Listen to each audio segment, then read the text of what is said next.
Il y a quelque chose qu'on ne te dit pas sur tes souvenirs d'enfance.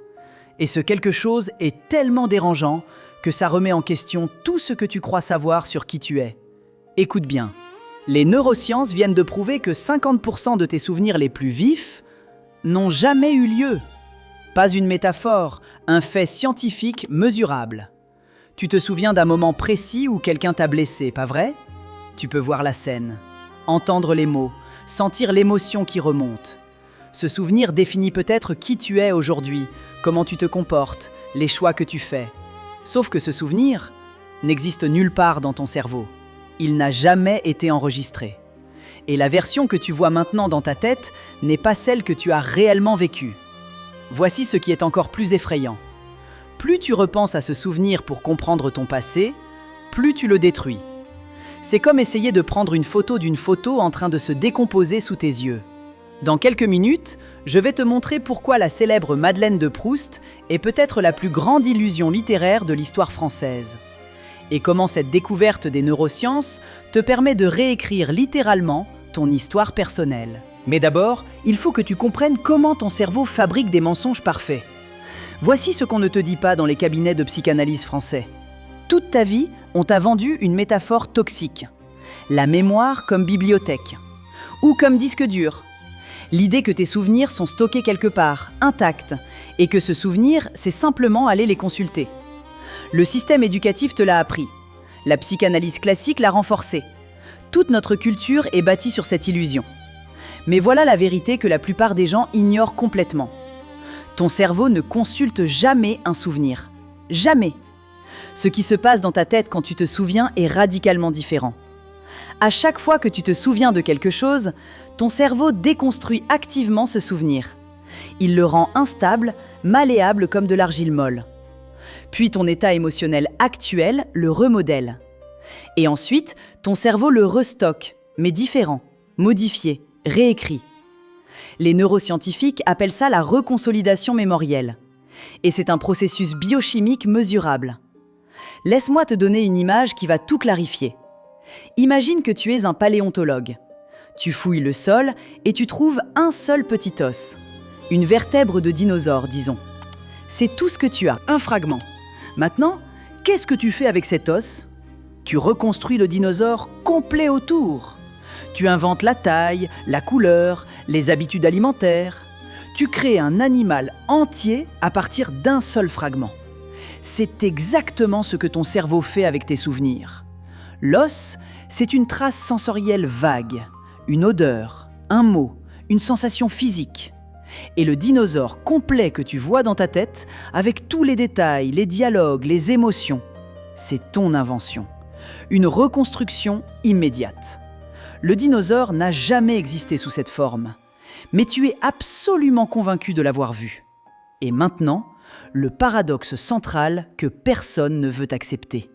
Alors que Marcel Proust pensait que sa Madeleine lui rendait son passé intact, la science nous dit qu'il avait tort. Complètement tort. La Madeleine n'a pas déclenché un souvenir. Elle a déclenché une création littéraire brillante que Proust a prise pour son passé réel. C'était de la fiction, pas de l'archéologie mentale. Et je sais que ça dérange, parce que la France est le pays de la Madeleine. On adore cette idée romantique du passé retrouvé. Mais cette vidéo détruit cette illusion. Laisse-moi te donner une preuve encore plus troublante. Les chercheurs ont mené une expérience sur des témoins oculaires. Ces gens ont assisté à un crime simulé. Une semaine plus tard, on leur demande de décrire le suspect. Ils jurent, la main sur la Bible, que le suspect portait une veste rouge. Ils le voient clairement dans leur tête, rouge vif. Maintenant, les chercheurs font quelque chose d'intéressant. Ils exposent ces témoins à d'autres personnes qui disent « Non, il était en bleu ». Une semaine plus tard, on interroge à nouveau les témoins originaux. Et là, miracle. Leur souvenir visuel a changé. Ils voient maintenant le suspect en bleu dans leur tête. Et ils sont toujours aussi convaincus. Ils ne mentent pas. Leur mémoire a été littéralement réécrite au niveau biochimique. Le fichier a été modifié. L'original est perdu.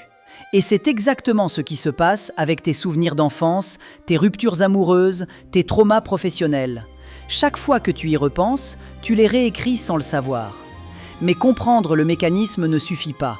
Parce qu'il y a une technique spécifique que les 5% qui maîtrisent réellement leur mémoire utilisent pour prendre le contrôle de ce processus. Voici comment faire. Étape 1, le diagnostic de l'état présent. Tu penses que ton passé explique ton état actuel. C'est faux, c'est l'inverse. C'est ton état actuel qui invente ton passé. Et je vais te prouver ça immédiatement. Voici le premier protocole. Je l'appelle le scan de contamination émotionnelle. Prends un souvenir toxique récurrent, une humiliation, une trahison, un échec qui te revient sans cesse. Tu l'as ? Maintenant, note ton état maintenant, pas hier, maintenant. Tu es fatigué, triste, anxieux ? Sur une échelle de 1 à 10, où es-tu ? Ce chiffre que tu viens de noter, c'est le filtre qui déforme ton souvenir en ce moment précis. Voilà pourquoi c'est important. Ton cortex préfrontal utilise ton état émotionnel comme contexte de reconstruction.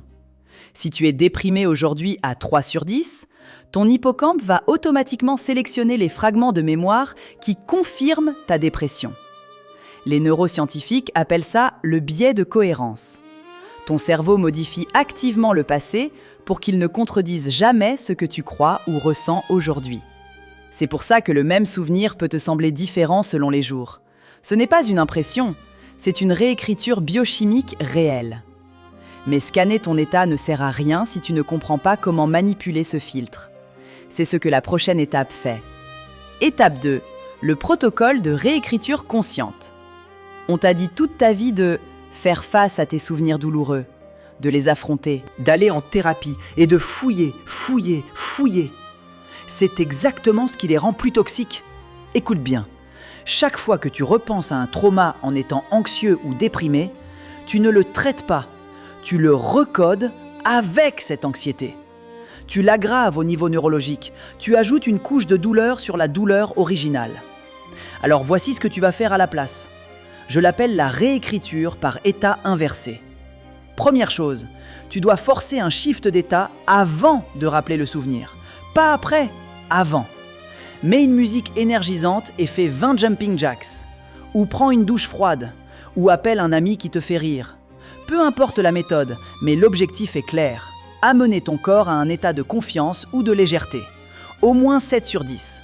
Et maintenant seulement, dans cet état positif, rappelle le souvenir toxique. Mais avec une consigne précise. Cherche 3 détails que tu as toujours ignorés. 3 choses qui ne collent pas avec ta narration habituelle. Par exemple, quelqu'un m'a souri juste après.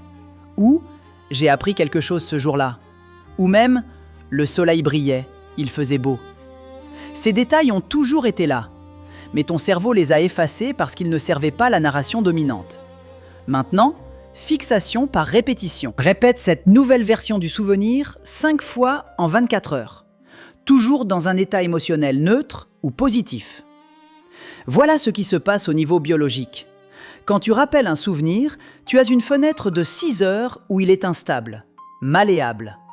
Si pendant cette fenêtre, tu le rappelles dans un nouvel état émotionnel et que tu ajoutes consciemment de nouveaux détails, le cerveau recode le fichier avec ces nouvelles données. C'est comme changer le filtre Instagram d'une photo. L'original est perdu pour toujours. Seule la nouvelle version reste. Mais 99% des gens ratent la prochaine partie. Et si tu ne fais pas ça, tout s'effondre en 48 heures. Étape 3, le verrouillage narratif. Tu penses avoir réécrit ton souvenir, mais ton cerveau va essayer de revenir à l'ancienne version. Parce que cette vieille version est liée à ton identité actuelle, à qui tu crois être. Alors, il faut verrouiller la nouvelle narration. Je l'appelle l'ancrage par preuve externe. Première action, écris la nouvelle version. À la main ou au clavier, peu importe. Mais écris-la comme une histoire cohérente. Deuxième action, raconte-la à une personne de confiance, à voix haute, pas dans ta tête, à haute voix. Troisième action, trouve un objet ou une photo de cette période de ta vie et associe-le consciemment à la nouvelle narration. Regarde cet objet en pensant à la version réécrite. Pourquoi 3 modalités ? Parce que chaque modalité active une région cérébrale différente. L'écriture active le cortex moteur.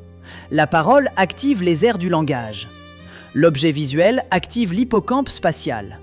Tu crées un réseau dense de connexions neuronales qui renforce la nouvelle version. Et voilà le principe clé. Le trauma original avait une charge émotionnelle forte. Ça créait des connexions neuronales très denses. Pour effacer cette version, tu dois créer des connexions plus denses pour la nouvelle version.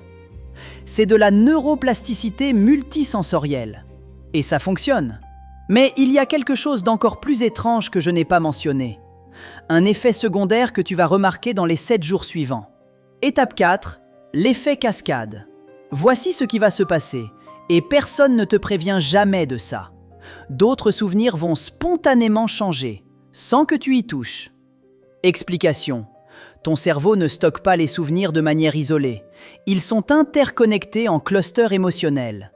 Si tu modifies un souvenir clé, comme un trauma fondateur, tous les autres souvenirs liés à cette même émotion vont automatiquement se réajuster.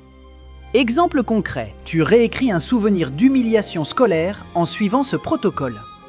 Dans les jours suivants, d'autres souvenirs de cette période scolaire deviennent moins négatifs, sans effort conscient de ta part. Les neuroscientifiques appellent ça la théorie des réseaux mémoriels. Le cerveau tague les souvenirs par marqueurs biochimiques, dopamine, cortisol, adrénaline. Si tu changes le tag émotionnel d'un souvenir central, tu changes tout le réseau connecté. C'est comme modifier une cellule dans une feuille Excel liée à d'autres cellules. Tout se recalcule automatiquement. Et c'est là que tout devient clair. Maintenant, tu fais partie des 5% qui comprennent vraiment comment fonctionne la mémoire humaine. Tu n'es pas prisonnier de ton passé. Parce que ton passé n'existe pas comme un fichier gravé dans le marbre. Il existe comme un document Google Doc que tu peux éditer. Et ton état présent tient le stylo. Alors que la majorité continue de fouiller leurs traumas en cabinet pendant des années, en les renforçant sans le savoir à chaque séance, toi maintenant, tu sais que tu peux utiliser la reconsolidation mémorielle pour réécrire ton histoire en quelques semaines. La Madeleine de Proust n'a jamais existé comme il le croyait. Proust a écrit un roman magnifique, mais c'était un roman, Pas un documentaire. Et c'est exactement ce que ton cerveau fait chaque jour. Il écrit un roman qu'il appelle ta vie. Alors la vraie question n'est pas « quel est mon vrai passé ?» La vraie question est « quel passé je veux créer pour servir mon futur ?» Parce que maintenant tu le sais, le passé n'est pas figé, il ne l'a jamais été. Ton passé n'a jamais eu le pouvoir de te définir. Parce que ton passé, c'est toi qui le réécris, en ce moment même, sans le savoir.